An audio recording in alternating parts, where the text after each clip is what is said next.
अलैकुम। अच्छा जी, आज हम स्टार्ट कर रहे हैं क्लास 10 की जनरल साइंस की सीरीज़।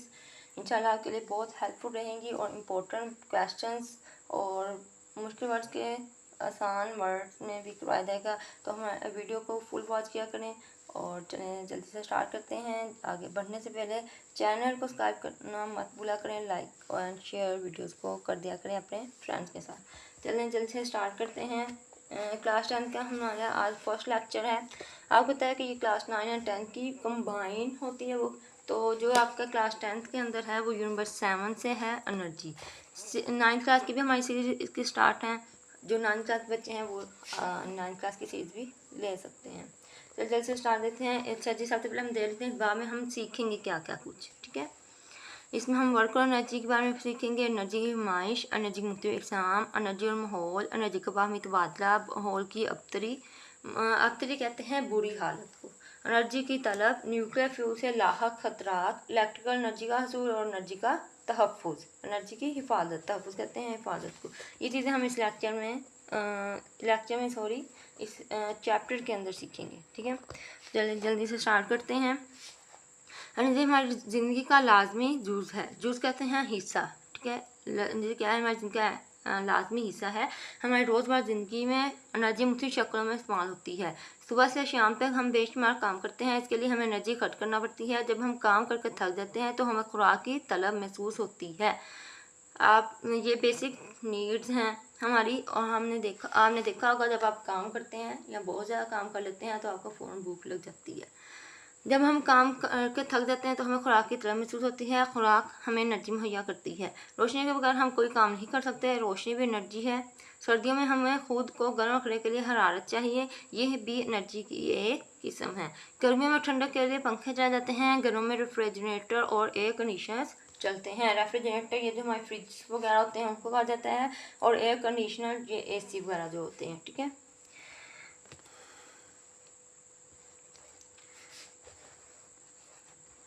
इनके अलावा हम बिजली से चलने में बहुत सी अशिया इस्तेमाल करते हैं। इन सब में इलेक्ट्रिसिटी इस्तेमाल की जाती है।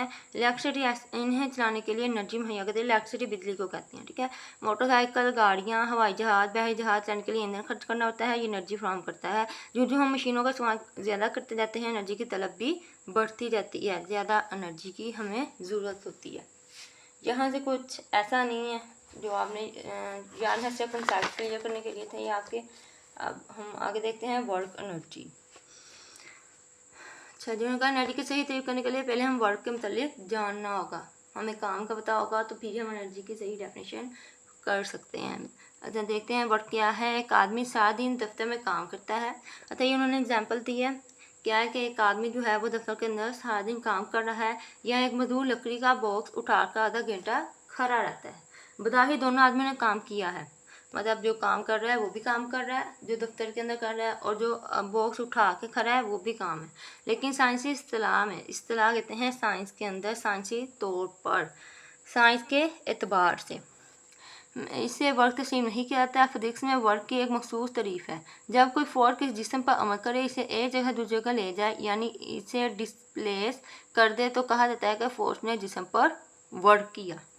अब जाहिर बात है, ये जो हम कहते हैं कि एक बंदा बैठा काम कर रहा है, वो काम नहीं होता साइंस के एतबार से, ठीक है। साइंस क्या कहती है कि अगर हम एक काम कर रहे हैं तो दूसरा भी उसके लिहाज से हमें रिस्पॉन्स करे वापस, ठीक है। तो वो एक वर्क समझा जाता है, एक काम समझा जाता है। अच्छा, जब वर्क की डेफिनेशन देख लें। वर्क फोर्स और फोर्स की सिंध में तय करदा फासले के हासिल ज़रब के बराबर होता है। अब काम क्या होता है? फोर्स और फोर्स की जो सिंध में तय करदा फासला होता है उसके हासिल ज़रब के बराबर होता है। इसका फार्मूला है फोर्स मल्टीप्लाई फोर्स की सिंध में तय करदा फासला वर्क। मतलब कि इसको आप सिंपली लिख सकते हैं W = F मल्टीप्लाई F। ओ सॉरी, फोर्स की सिंध में तय करदा फासला है तो ये डिस्टेंस होता है, ठीक है। W = डिस्टेंस मल्टीप्लाई फोर्स, ये इसका फार्मूला है। जब आपने डेफिनेशन लिखनी है, साथ जिन डेफिनेशन के आपके बुक में फार्मूले हैं, फार्मूले लाजमी मस्ट लिख के आना है, इससे आपको ज़्यादा क्या मिलेंगे, ठीक है, मार्क्स। वर्क का ऐसा यूनिट जूल है, ये भी आपने याद रखना है कि इसका ऐसा यूनिट क्या है। ये मोस्टली जो है MCQ में पूछी जाती हैं ऐसी बेसिक चीज़ें। हर वो जिसम में काम करने की सलाहियत मौजूद है, कहा जाता है कि वो जिसम एनर्जी रखता है। पास एनर्जी की तारीफ हम इस तरह करेंगे, एनर्जी किसी जिसम के काम करने की सलाहियत है। क्योंकि वर्क का यूनिट जूल है, लिहाजा एनर्जी का यूनिट भी जूल है। अच्छा, वर्क का यूनिट भी जूल है और एनर्जी का भी जूल है। ये हमने याद है कि वर्क का और एनर्जी का जो यूनिट एक ही होता है, जूल। अब यहाँ पे जो आपने डेफिनेशन करनी है वो आपने यहाँ से लेके यहाँ तक लिखनी है। अगर आपको वर्ड की डेफिनेशन आती है, इसके अंदर आपने तो उसकी डिटेल बतानी है, उसका यूनिट फार्मूला बताना है, यूनिट बताना है और उसकी डेफिनेशन लिखनी है, तो आपको इंशाल्लाह बहुत अच्छे मार्क्स मिल जाएंगे। अच्छा, आगे है एनर्जी के मुख्तलिफ अक़साम। मोस्ट इम्पोर्टेंट लॉन्ग क्वेश्चन है। किसी एक टॉपिक पे भी वो आपसे पूछ सकते हैं डिटेल, और डिफरेंट टॉपिक्स भी वो आपसे पूछ सकते हैं कि एनर्जी के मुख्तलिफ अक़साम बयान करें। तो आपने इसको हर तरह से रेडी रखना है और इसको बिल्कुल भी नहीं छोड़ना। ये आपके एक बोर्ड एग्जाम में बहुत दफ़ा बार रिपीट होने वाला क्वेश्चन है। जी, सबसे पहले है काइनेटिक एनर्जी। जब कोई जिसम हल्का कर रहा हो तो इसमें एनर्जी मौजूद होती है, क्योंकि इस पर फोर्स लग रही होती है। फोर्स कैसे लग रही होती है कि जैसे हम चल रहे हैं, मिसाल के तौर पर, तो हम चल रहे हैं तो उसके ऊपर फोर्स काम कर रही है, तब भी हम चल रहे हैं, ठीक है। और वो फासला भी तय करता है, यानी वो जिसम वर्क करने की सलाहियत रखता है। कि जिसम हल्का की वजह से मौजूद एनर्जी काइनेटिक एनर्जी कहलाते हैं। काइनेटिक एनर्जी जिसके मुराद है, ये इसकी डेफिनेशन है, ये हमें बिल्कुल नहीं छोड़नी। आगे इसकी थोड़ी सी डिटेल देख लेते हैं। जब क्रिकेट बॉल को बल्ले से हिट लगाई जाती है तो बॉल तेज से हरकत करती है। हम कहते हैं कि हरकत करती हुई बॉल में काइनेटिक एनर्जी मौजूद है। लेकिन हम देखते हैं कि कुछ फासला तय करने के बाद बॉल रुक जाती है, तो फिर बॉल की काइनेटिक एनर्जी कहाँ गई? अच्छा, ये अब सोचने वाली बात है कि जब भी हम बैट बॉल खेलते हैं, बल्ले के साथ बॉल को हिट किया जाता है, तो वो जो होती है बॉल, वो आगे मूव ऑन करती है। तो उसके अंदर क्या हम कहते हैं कि फोर्स लग गई है, लेकिन वो एक स्पेसिफिक जगह पे जाके रुक जाती है, आगे से आगे नहीं बढ़ती, ठीक है। तो फिर उसकी एनर्जी कहाँ गई? ये एक क्वेश्चन है हमारे माइंड में जो आता है। तो आगे हम देखते हैं इसका क्या आंसर है। दरअसल ग्राउंड पर हरकत करती हुई बॉल के मुखालिफ सिंध में एक फोर्स अमल करती है, जो ग्राउंड की फ्रिक्शन है। मतलब बेसिकली क्या है, मेन पॉइंट क्या है इसके अंदर? हम तो कहते हैं कि बॉल के ऊपर फोर्स अमल कर रही है, लेकिन वो एक फोर्स नहीं होती, वो दो फोर्सेज होती हैं, ठीक है। एक जो हमें नज़र आती है और एक जो हमें नज़र नहीं आती। उसके मुखालिफ सिंध पे वो लग रही होती है, जिसको फ्रिक्शन फोर्स बोला जाता है। फ्रिक्शन फोर्स की वजह से वो रुक जाती है, ठीक है।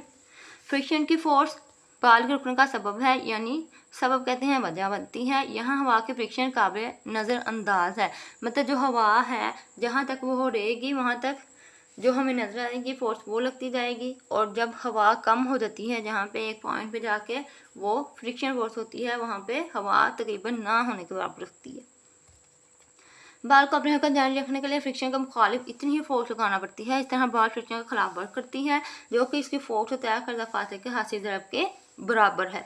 बाल की तमाम काइनेटिक एनर्जी वर्क करने में खर्च हो जाती है और बाल रुक जाती है। इससे साबित होता है कि कोई जिस्म काइनेटिक एनर्जी की बदौलत वर्क करने की साहियत रखता है। मुतहर्रिक जिस्म की काइनेटिक एनर्जी इसके मास और स्पीड पर मुनहसर है।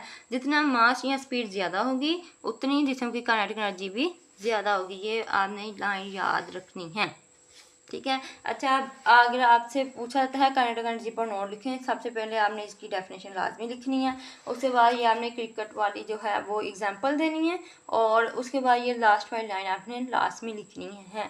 जो नहीं एक एक लाइन आप लिखें, इसको आप अपनी वर्डिंग में लिखें। बहुत बहुत अच्छे मार्क्स आपको मिलेंगे। अगर आप रट्टा सिस्टम रखेंगे तो आपको उतने अच्छे मार्क्स नहीं मिलते जितना आप अपने वर्डिंग में लिखने से बोर्ड एग्जाम वाले आपको अच्छे मार्क्स देंगे, ठीक है। तो इस रट्टा सिस्टम को आप थोड़ा दूर रखा करें, कॉन्सेप्ट अपने क्लियर किया करें। यहाँ पर नेशनल एनर्जी, एक पत्थर ज़मीन पर पड़ा हो तो इसमें काम करने की सलाहियत सिफर होती है। अच्छा, एक पत्थर है, अगर वो हरकत नहीं कर रहा, एक जगह ज़मीन पर पड़ा हुआ है, तो उसमें काम करने की सलाहियत सिफर होगी जब तक उसमें फोर्स नहीं लगेगी। अगर इसे उठाकर कुछ बुलंदी पे ले जाना हो तो इस पर ग्रेविटेशनल फोर्स के बराबर फोर्स लगाना पड़ेगी। दूसरे लफ्ज़ों में इस पर वर्क करना पड़ेगा। ये वर्क बुलंदी पर पत्थर में एनर्जी की शक्ल में स्टोर हो जाएगा और इसमें वर्क करने की सलाहियत पैदा होगी। अब अगर पत्थर को ज़्यादा छोड़ दिया जाए तो ये खुद ब खुद वर्क करके नीचे ज़मीन पर आ गिरेगा। अब जाहिर सी बात है, अगर एक पत्थर है वो ज़मीन पर पड़ा है तो वो वर्क नहीं कर रहा, वो बस एक जगह पड़ा रहेगा। अगर हम उस पत्थर को उठा के थोड़ा ऊपर को उछाल दें तो वो खुद ही नीचे गिर जाएगा, क्योंकि उसको मेंटेन रखने के लिए उसके साथ कोई सहारा नहीं उसको मिलेगा, तो वो खुद ही वर्क करेगा, ठीक है। बुलंदी पर पत्थर में मौजूद एनर्जी पोटेंशियल एनर्जी है। अच्छा, जो अब हवा के अंदर उसके ऊपर लग रही है फोर्स, वो पोटेंशियल एनर्जी होगी। अब ये जो ग्रीन में लिखी गई है, इसकी डेफिनेशन है पोटेंशियल एनर्जी की कि जिसमें पोजीशन की वजह से मौजूद एनर्जी पोटेंशियल एनर्जी कहलाती है। ऐसी एनर्जी जो उसकी पोजीशन की वजह से मौजूद होगी। ठीक है, तो साथ आपने एग्जांपल देनी है और डेफिनेशन पहले लिखनी है हमेशा, और पॉइंट्स बना के आपने लिखना है। पोटेंशियल एनर्जी तारीफ, उसकी तारीफ आ गई, और उसके बाद उसकी एग्जांपल आपने देनी है। ठीक है, और आप ये डायग्राम छोटी सी और बहुत इजी सी है, आप ये भी बना दें तो आप को बहुत अच्छे मार्क्स मिल जाएंगे।